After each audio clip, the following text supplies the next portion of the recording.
So, we'll get started officially now. Attendance. Somebody quick call the Campbells, will you?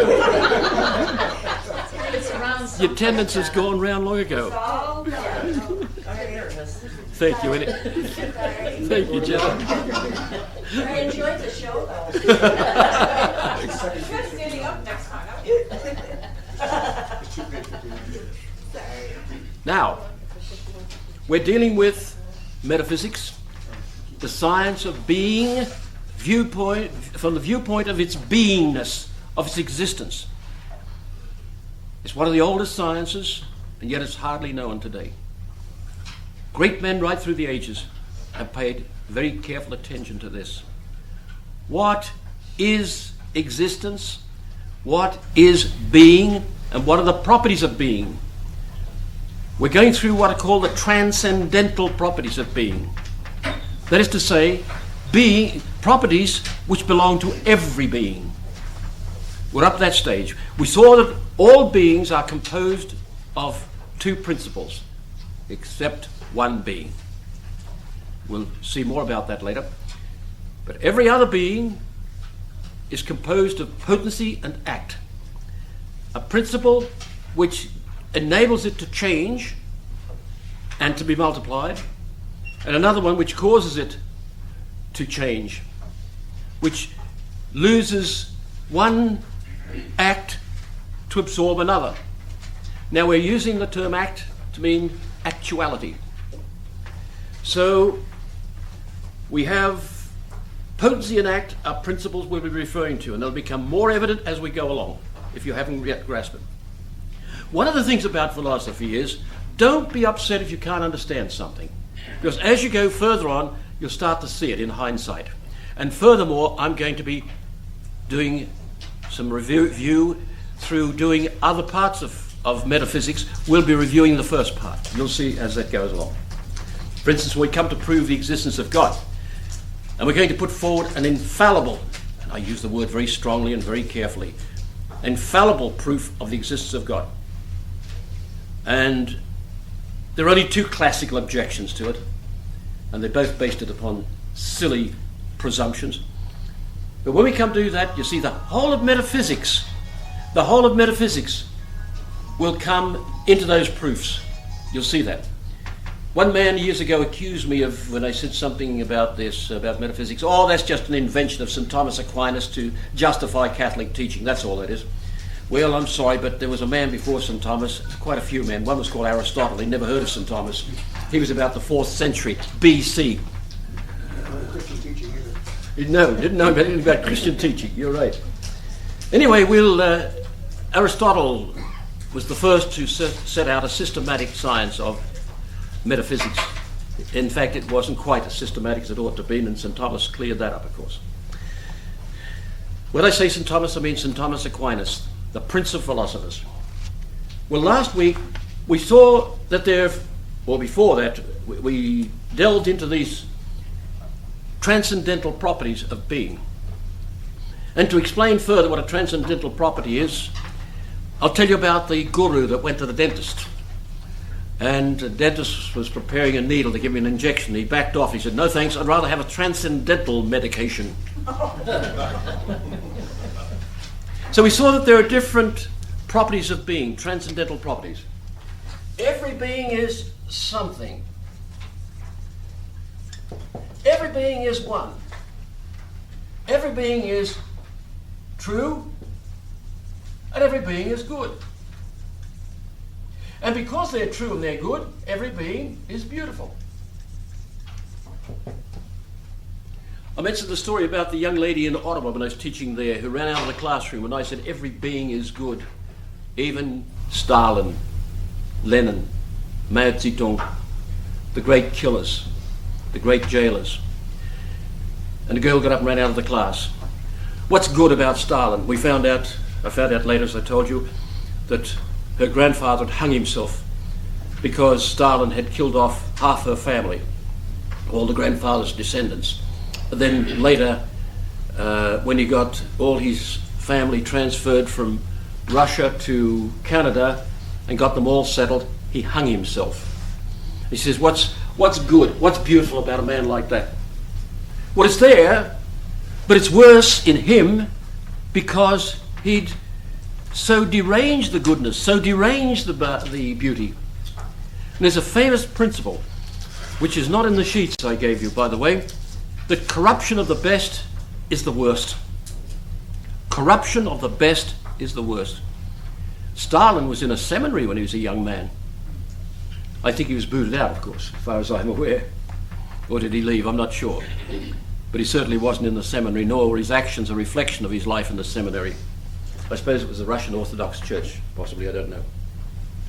In any case, we have this tremendous study of every being is something. It's not just anything. Like a mother says to a little girl, "What are you doing up there?" And she says, "I'm doing something." Well, or if she said, I'm not doing anything. The mother doesn't know that she's not just not doing anything. She's at least sleeping or standing or cleaning or doing something. But no, there's no such thing as just a being. Every being is some being. Likewise, every being is one. I think that's where we left off last time. Every being is one. Then later, we're going to study, after we've dealt with these, we're going to study the special modes of being. The special, that'll be substance and relation and all that sort of thing, 9 accidents. Then we study the causes. And then we start to really see the fruit of a lot of our work. So, my friends, can somebody give me a particular page we should have? 42 42, thank you. or 39, depending where you want to pick it up. Yes. Well, I was having a lot of computer problem, but it's been cured. By very strange methods, as a matter of fact. So, every being is one. We look for unity. We're dissatisfied if there isn't unity in something. I remember recently there's a film on the television, and I said to people who were watching the film with me, "What? This girl committed the crime, but this man, well, what was he doing?" They left that out. They cut the film so badly that there was lack of unity in the story. And it didn't make sense. I've seen that a number of times. Because I always think the best movies are made by the French. I've seen some wonderful movies made by them. In any case, we look for unity in everything. There's a crowd down the road. What's that crowd doing there? I remember on one occasion when I was a student in pharmacy, and I was attached to a pharmacy, and there was a crowd outside. And a woman came over and said, I knew the man and knew the woman, because they were in business near us. It was his girlfriend. "Vince, let me see. What's going on? What's happening in here?" Next thing, we had 2 patients. A man had had both legs cut to pieces by a tram. And he'd run and taken a jump and missed and went under the wheels. But curiosity, Vince couldn't hold her back. She had to see. What is that crowd there? What's the cause of that crowd being together? An aggregate of people. If you see stones, for instance, the men who study ancient things will see a heap of stones. That's an aggregate of stones, but it's got a meaning somewhere. What's it about? You don't just, unity is in every field. We try to be one. In fact, I'll even go this far, that in sexual union, that's an attempt to unify, to be one, to integrate, to be one, absolutely one. What's his name again? Can't think of his name, the author's name for a minute. An English author. He wrote a beautiful book called Black Mischief. Evelyn Waugh. Evelyn Waugh, that's it, thank you. And the fellow says, they loved each other. He said, "I could eat you," he said. Apart from contemporary... Pardon? Oh, Prudence, I could just eat you up. I could just eat you up. At the end of the story, he's attending a banquet. "This soup's wonderful. What is it like? Oh, what's it made of?" The cannibal king said, "My wife makes good soup." Or something like that. The plane crashed and they went and collected the bodies and made soup out of them. So there's a unity. We want to be one. Now, moral unities are very important. These pertain to man, and man alone.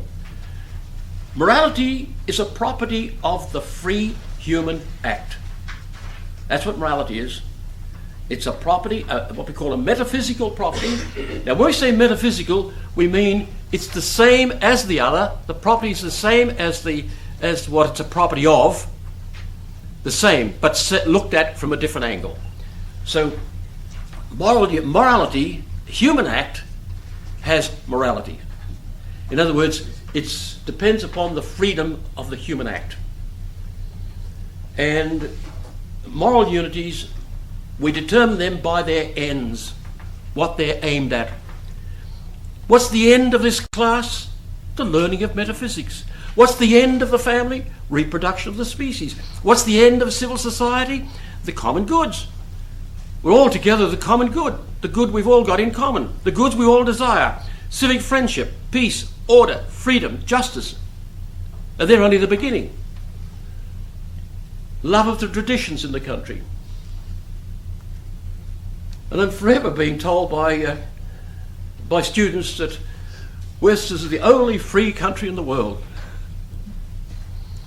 I refrain from using such vulgar language as bullshit. I don't use that in an audience. I never say bullshit in front of an audience. You say it in French. Sister's referring to the time I had an audience where I said, this was the Catholic Academy of Sciences, by the way, of which I'm the vice president. Some new man just been inducted that day into it. He said, I think we should only have people from Ivy League universities in this organization and who have published in refereed journals. And I said, I've read articles written by people from these universities who have published in these journals. There's only one way I can describe it, but it's rude in English, so I'll say it in French. It's bullshit. Well, of course, the man has never forgiven me for that. He looks glaringly at me periodically. However, my friends, order is a disposition of many with reference to some first. There's a definition of order. That's on your page 40. So what's the first in the common good, or in a society? The end. The end. We're all set out with reference to the end. That doesn't mean to say we're in like a dictatorship. That's a different thing. We're freely working towards the end. In a dictatorship, you're being driven towards a public end.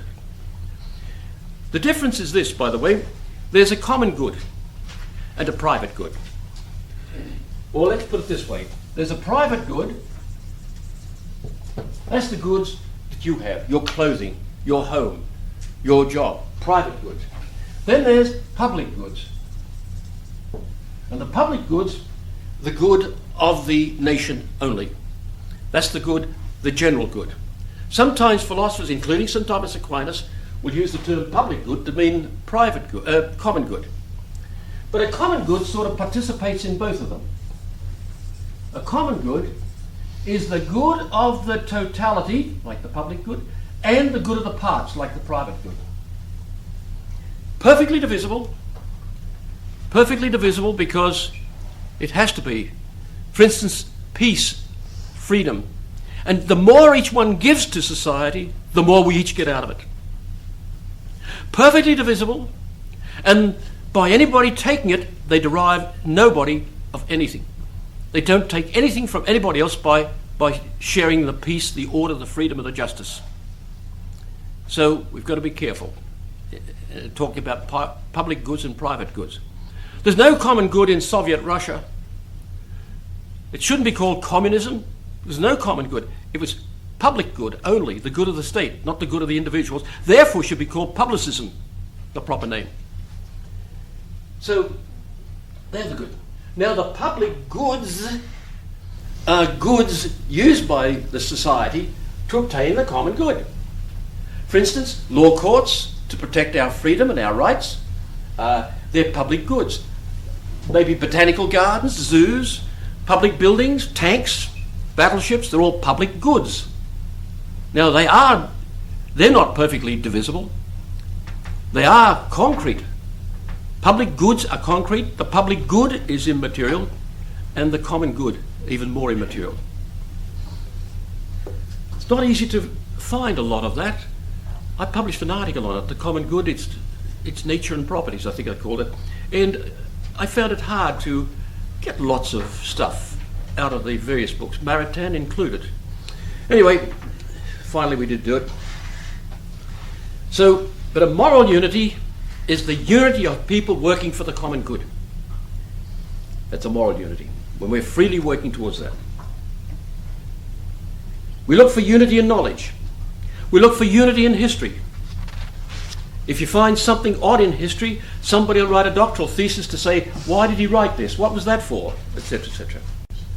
Then on page 41 we have the categories, or the categories, I think you'll say, of unity. So there's substantial unity. Unity as a substance. Tree, dog, man, a molecule of silver nitrate or water, etc. Then there's accidental unities. First of all, the unity from place. The aggregates or aggregate unity. Heap of stones, a river, crowded street, forest. Unity from purpose of artifact, a structural unity. I've got examples here which are quite obvious. A chair, building, bookcase. A unity from subordination of operation. For instance, a car engine.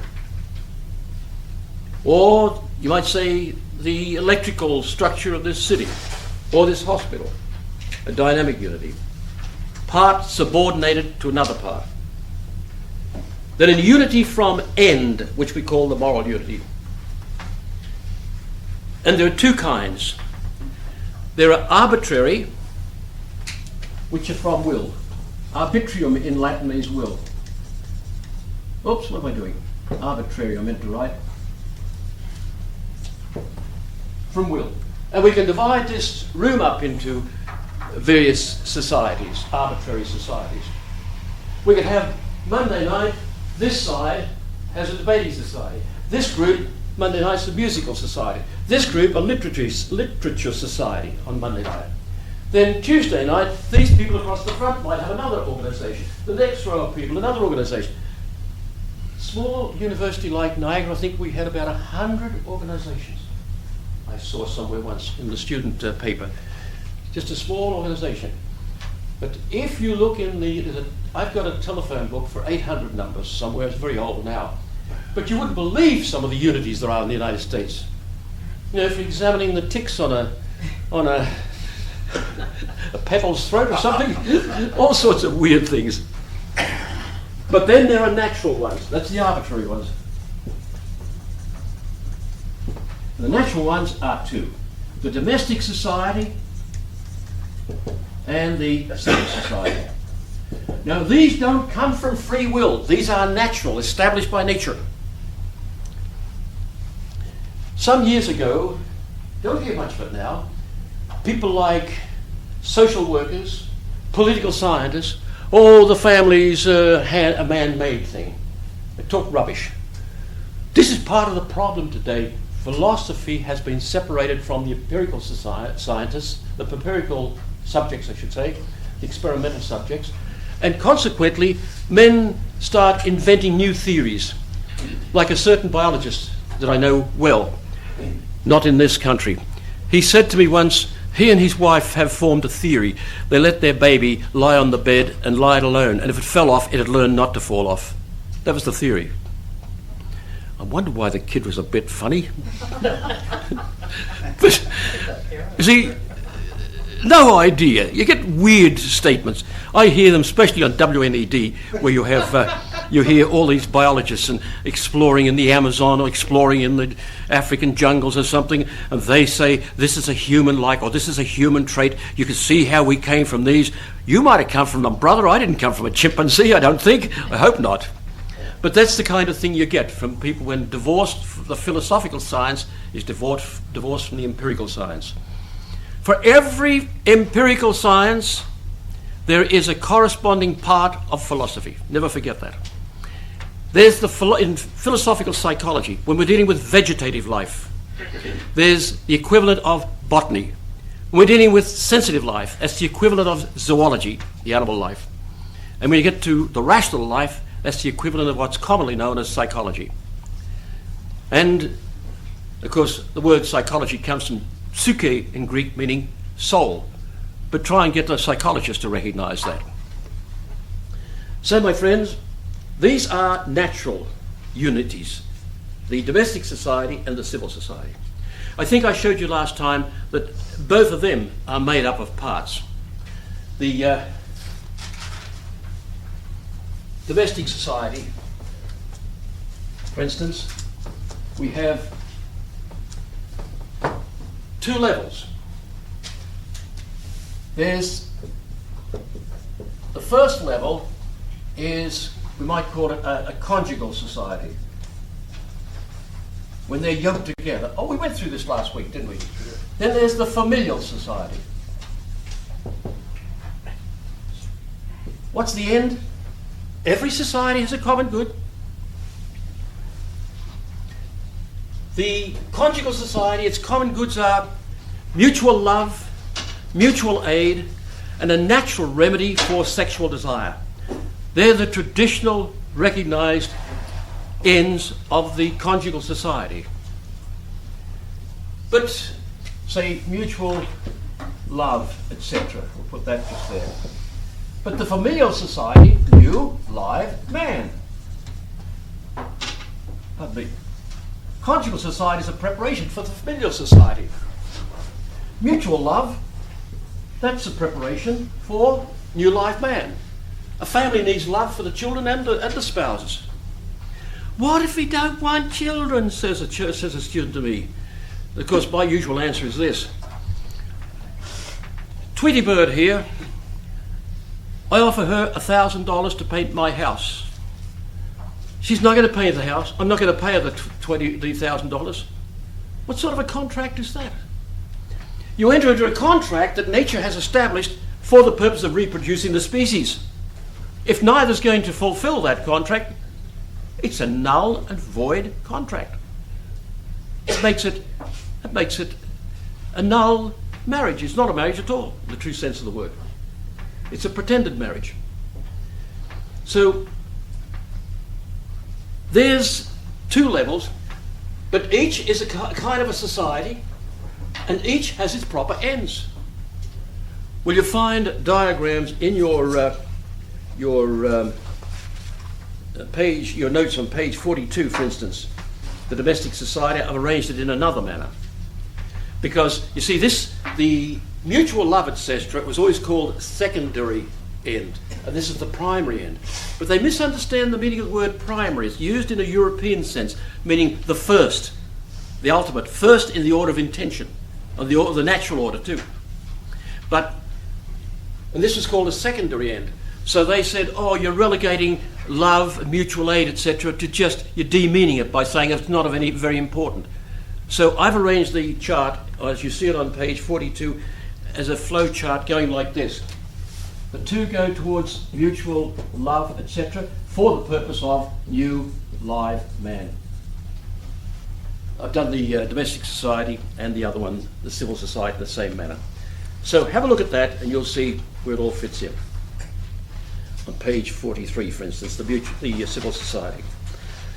I must comment here, it takes a lot of hard work to raise these things here. Could you hold questions till we're near the finish, because we're recording, you see. Thanks. The civil society. Now, on page 44, remember, if we tamper with the unit of civil society in any way, we endanger that society. What a mess we have in the United States today in marriage. And this can only harm civil society. When you harm its bricks, the unit it's made of, namely the family, it can only harm it. There's needed a unity of the family, unity of civil society, unity of a class, unity of the church. All sorts of unities are required everywhere. Some unities are so precious that Christ, for instance, gave the Pope infallibility to be the infallible interpreter of the natural moral law, the law that springs from human nature adequately understood. Good man. So it's so important and so necessary, because we know this, we'll be dead for billions of years, and that's only the beginning. Billions and billions of years. So it's important to know what the heck lies at the other side and where it goes. That's why the Catholic Church claims infallibility of the Pope. And it's only been exercised about 100 times in the history of 2,000 years, but it's necessary for certain occasions as the ultimate determinant of the validity of the teachings. So there can be, the army requires also absolute unity. It's always been a traditional practice that certain people are executed if they revolt against superior orders. We're not obliged to obey orders that are immoral, of course. And maybe we might have to suffer martyrdom if we disobey it. Say, I will not shoot, for instance, innocent people in Vietnam or in Iraq. The army might disagree, might put you up against a brick wall. We might be lucky enough to be in that position because that's certainly an act of martyrdom. So it's regarded as mutiny in the army. But then there can be false unities, which is an abuse of unity. I've outlined some of them on page 44. There was a famous organisation in Great Britain called the Round Table in London. H.G. Wells was part of it. I have a suspicion from something I read that Churchill was too. I was disappointed when I read that. But they regarded H.G. Wells as a bit of an idiot, as a matter of fact, at that round table. But it was a group of thinkers in Great Britain that wanted one day to plan the United States returning to the British Commonwealth of Nations. I smiled broadly when I read that. But they were very ambitious men. But they were out for a unity, but I think that might be a false unity. There are plenty of unities which have been false. Those people today who want to form a one world government, the globalists, want exaggerated unity. And Aristotle warned Plato, his own master. He spoke against him. You can have too much unity. Such a unity that it submerges the unified parts. And there's the other thing. The Council of Foreign Relations in New York City, which is part of that one world government, and the Trilateral Commission with its headquarters in London, Paris, and New York, trying to form a one world government, all under the direction, of course, of an elite who are very elite in their controls, but not very elite in their intelligences. So many people miss the natural aptitudes that mankind has, the natural abilities, and forget that you can enslave a people, you can enslave them, you can submerge them and force them towards ends that are unnatural, but in the end you lose the race, of course. John Lennon, a so-called singer, to me it sounded like water running down a sink. He sang a song, Imagine, with lyrics wanting an utterly false unity at the expense of many goods. If only the world was one. I've forgotten, I have the thing and I didn't put it in the notes. I meant to bring it with me. Only the world was one. If there was no religion, none of this, none of that, we're all one. Girl said that to me in Ottawa. A student of mine said, it's wonderful now how people are all coming together since they stopped going to church. Of course, you know how long that'll last. That little girl, by the way, told me very joyfully she was going to move to Australia. And she said, I've got VD, but I won't tell them. As if they wouldn't find out. You've got to have all sorts of tests. I had to have them coming here, and tests that I didn't have that before you come into the country. Fingerprinted by the local police, etc. So, Aristotle complained about Plato's idea of the unity within a state. You can have too much unity in politics. I've got the reference there. And John Lennon. And modern education seems to aim at producing good citizens, not good persons. If one is a good person, he will be a good citizen. But the reverse is not necessarily true. So we come to distinction. Now note, this might be a little difficult to follow, this little part here, just a little bit. But think about it, you'll get it. Ms. Maritain said, the exercise of the mind in doing this is very good for us. St. Thomas said we need practice in that sort of thing. the practice of the intellect operating on the brain. The brain is not an organ of the intellect. The brain is the organ of 4 internal senses. The sense consciousness and its storehouse, imagination. The cogitative power whereby we judge distances and we judge values and things on a concrete level. And its storehouse, sensitive memory. But it provides the object that the intellect operates on. Something that I've read in neurological books, I haven't got a clue about this. Well, the intellect operates on these internal senses, and they need exercising, focusing backwards and forwards. The intellect doesn't need exercise because it's a spiritual power, but it needs at least practice and understanding these things. So you've got different kinds of distinctions. There are 3 marks of the human intelligence, or intellect. First of all, there are, how do I put that again? Yes, 3 marks of, say, brightness of intellect. Its ability to make distinctions. Its ability to establish order. Oh, what am I doing? To find order or to establish order. And the other one is a sense of humour. How you can place things in proper order and perspective. Those 3 things. Common sense is based upon easy, common principles. Easy conclusions from them. For instance, an easy common principle, you see, a person might see in another person his ability to make distinctions and say, oh, he's a bright fella, he made a very good distinction there. And you can draw some easy conclusions from them. Then some common factual statements, factual judgments.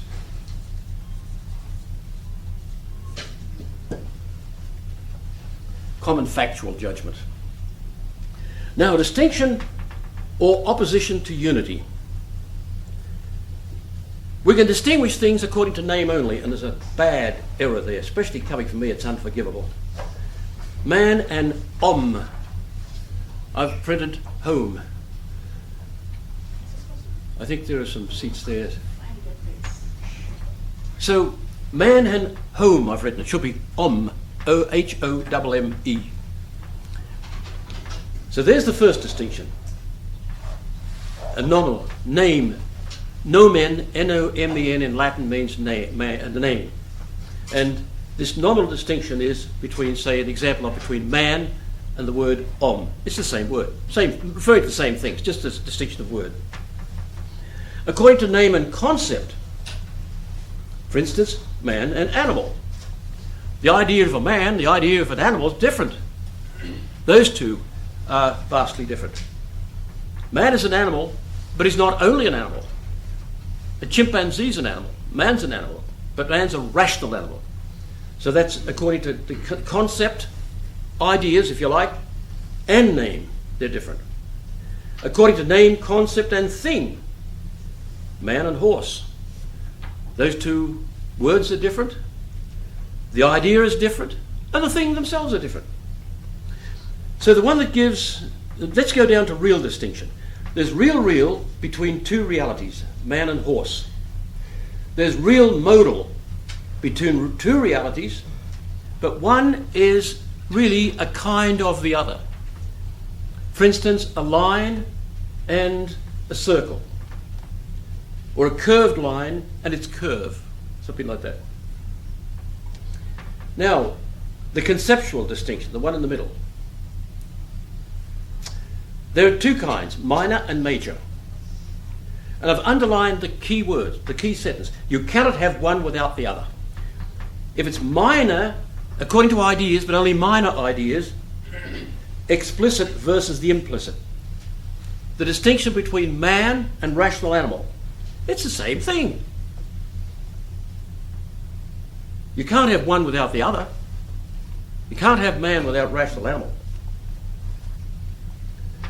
Being and one.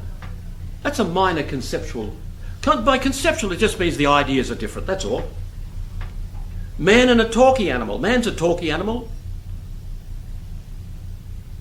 God and pure act.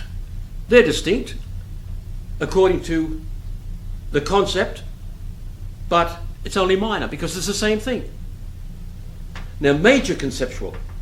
One inferior concept adds to another superior concept. So, this is what that means. This is a logical point.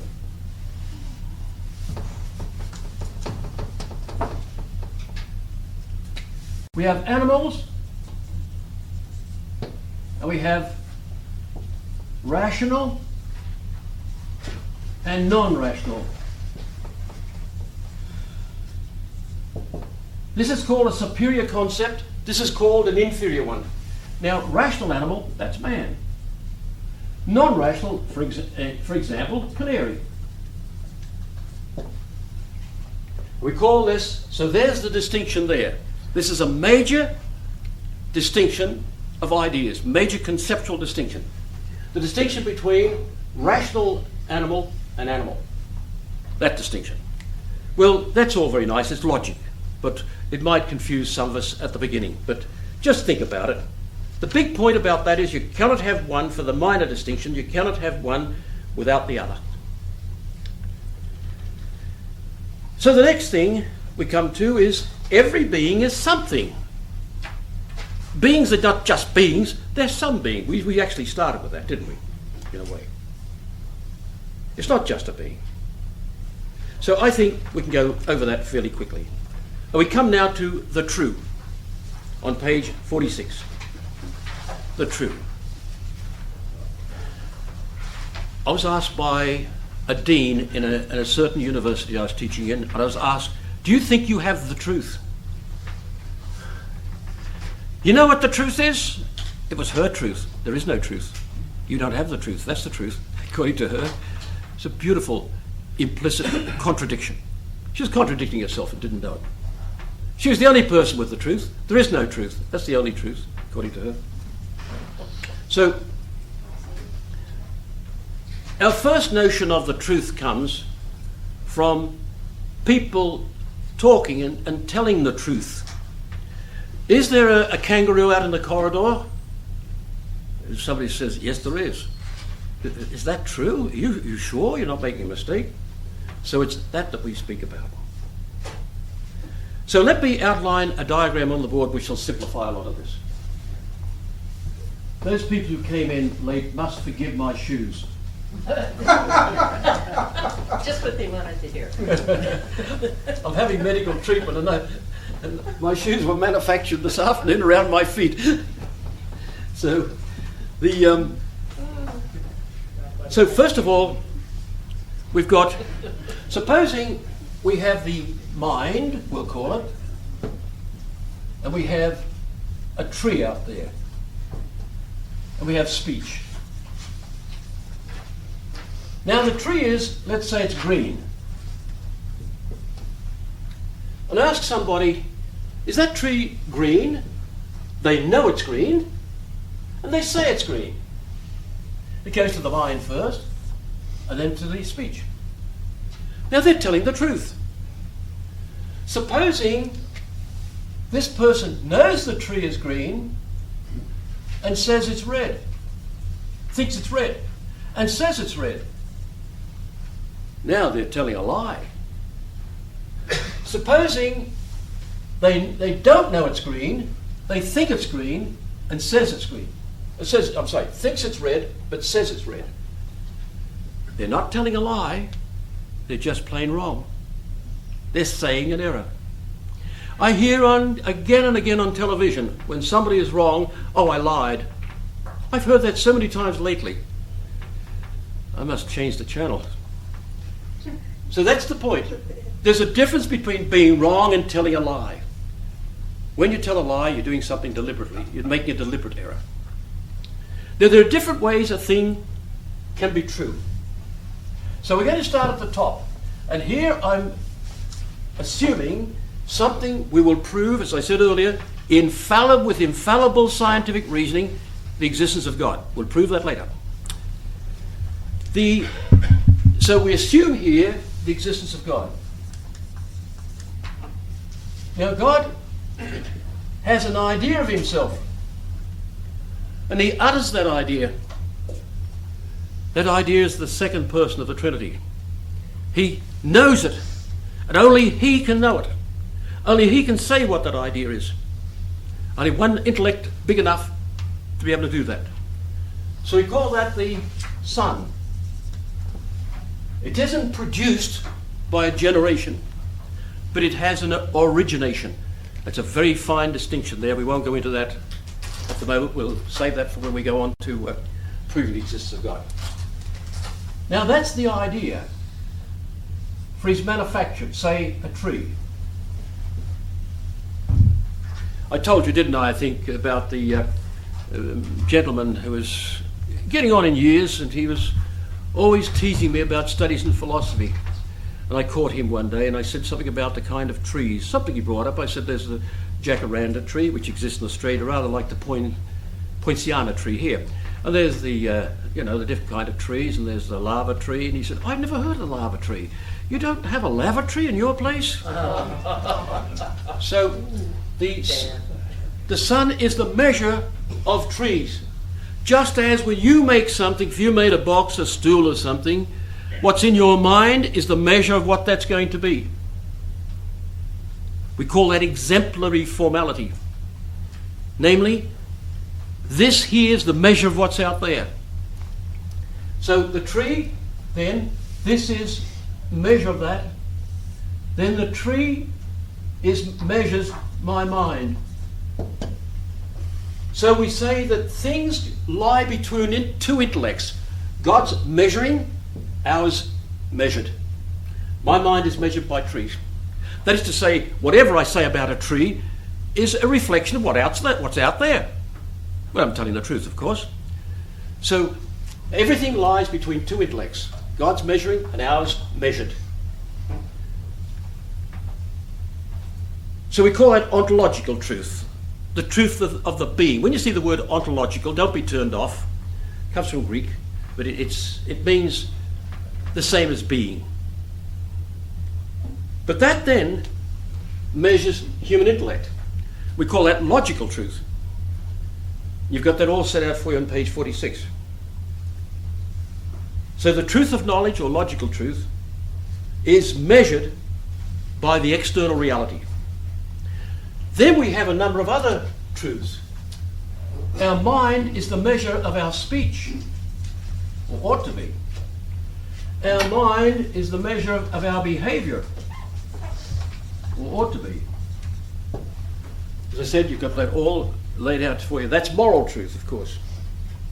And the measure of artifact, I've put them in a slightly different order there. Measure of artifact.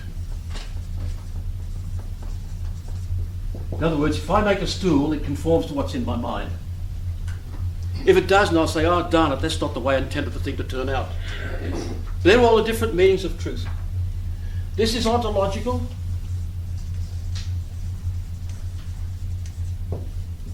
This is logical.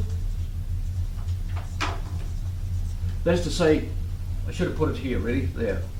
That's to say, the mind is measured by the tree. The tree is measured by God's mind. So what's the definition of the true? Conformity of intellect and thing. Now note the word and, it's very precious here. And. That's the meaning of truth. Adequation or conformity of intellect and thing, the mind and thing. This, for instance, an artifact like a chair, table, building, conforms to the mind. But the mind conforms to it. So logical truth is conformity of mind with thing. Our minds with reality. The generic formula is mind and thing. So all kind of truths are the two things in all kind of truths. The mind is one and something else is the other. It may be speech, it may be our behavior, and it may be the things we make. And of course, in learning, we're trying to conform our mind to reality as much as we can. There have been some philosophers like Hegel who thought we didn't conform to reality. In fact, he thought all reality is in the mind. You're something in my mind, Mrs. Barone. Tweety Bird here's something in my mind. Or maybe I'm something in your mind. Maybe we're both something in her mind. How do we know it's truth? Pardon? How do we know it's truth? It's truth. It's not true that. It's false. We prove that in epistemology. We'll be saying something towards the latter part of this course. It's especially of mine, incidentally. My doctoral thesis was done in that direction. We know it's true. That it's not true, that all these things are produced in the mind. It's fraught with contradictions, absurdities. That's why it collapsed. You get, there are a couple of major things caused its collapse, that idea of everything's in the mind. For instance, in the First World War, when it started to collapse, get a bullet in the rear end and try and say, oh, it's only something in the mind. I've heard of a young man complaining his grandmother was a, what do they call him again? Scientist, they call him, not religious scientist, what they call the... Christian Scientist. Christian scientist, thank you, yes. That she was a Christian scientist, said, oh, it's all in your mind. There's no toothache. He said, I wish she'd have the bloody toothache, then she'd find out just what's in the mind, what's not. Well, in the First World War, getting bullets in the rear end, men found it very difficult to find out that it's all in the mind. And then the arisal of Freud's teaching. Sigmund Freud, the Austrian psychoanalyst, who went in with a dogmatic clinging to a particular metaphysical teaching and then applied it to psychological stuff. And it started to get popular. And as Boris Sokolov says in his wonderful book, The Permissive Society, he says the only place it really caught on was United States. This Freudism didn't catch on elsewhere. It was Freud's teaching that, it's all in your subconscious. It's all, you've got to see your psychiatrist. And it became popular drawing room psychology. And he said, he called them the pseudo-intellectuals. Physicians, radio announcers, teachers, all these people were saying, oh, how's your ego and how's your subconscious these days? It was popular drawing room talk, or should I say party time talk. Anyway, so that knocked the idea. It fell into disrepute, the whole idea. And then it was followed by logical positivism, which says there's hardly anything in the mind, it's all out there, and all I'm doing is uttering what's out there. That's just as silly. So the true, I think we've said a lot about it, but in the human intellect, our senses, imagination, the intellect, for instance, the three functions of the intellect, simple apprehension, judgment, and reasoning, all based upon what's out there. And of course, as we show in ethics, our behavior ought to be in conformity with this here, me, this thing. I should study this and study others to find out how we ought to behave. By knowing human nature adequately, then we know how things ought to behave. I find it very amazing that biologists, for instance, will tell you all about the operation of a dog or operation of a chimpanzee, but we know nothing about human nature. If a philosopher tries to speak to them about it, they laugh at him. One of our colleagues, Bob, at Niagara University, he went down south and started to talk to them about human nature, and they just laughed him out of the room. But they'd talk as if they had a profound understanding of the nature of a monkey, a chimpanzee, etc. So there's the meanings of the true. Every being is true in some manner. Note our language. For instance, to show that the human mind conforms to reality. Here's that in Latin, res means thing.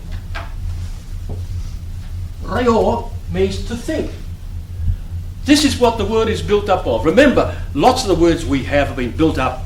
You noticed especially the German language being built up of units. In the Latin language, Woodbury, who's a marvellous Latinist, claims there are only about 100 words in Latin language. Mr. Whitty, one of his prime students, who knew his method very well, he said, well, you know how the doc exaggerates a bit? He says it's more like 400 words. All of that, and then maybe in the English language, he reckons there's no more than about 100 words in any language. Maybe 400, 500. All the rest are built up. I be thinged. That's what reo means. My mind is being tampered with by trees and dogs and people and houses. My mind's being impressed with all these things. That's what reo means. My mind's made to think, if you like. In German, you've got der Ding, means a thing, and denken means to think. I ran into a word which I'm not even sure it's in the dictionary. I don't know whether I've ever looked it up, to be honest with you, when chatting to my French friends. And, oh, I'm sorry, jazzy. This very attractive, lovely lady said to me, would you like to come and jazz with me sometime? Pardon, I said. Jaser in French means to chat. Come and have a chat sometime. She wants to learn more about Australia.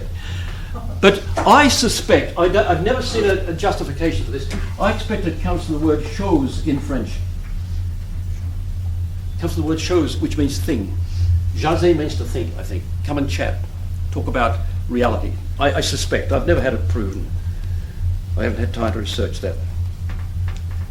So our language even indicates that where the mind belongs to reality, as it were. The mind's not free. The human intellect's not free. The will is. We proved that in philosophical psychology, which was the course we did before the last course. But the intellect's not free. One of the great Stalinists in Moscow at the Moscow University, he said that they had difficulty getting the students to think that nothing requires to be moved by other things, and the principle of non-contradiction. Nothing can be and not be at the same time. Nothing can be a giraffe and not a giraffe at the same time. In Marxism, they deny that. They had terrible trouble getting the students to accept that, he said. While I was in Ottawa, at the University of Ottawa, we received a group visitation from the University of Moscow. Here am I talking to the Dean of Science there. And fine young man he was. And he had to be a first-class communist in order to have that position. All dressed in nice suits except one man. He was in shirt sleeves and he had his sleeves rolled up. He's a muscular man.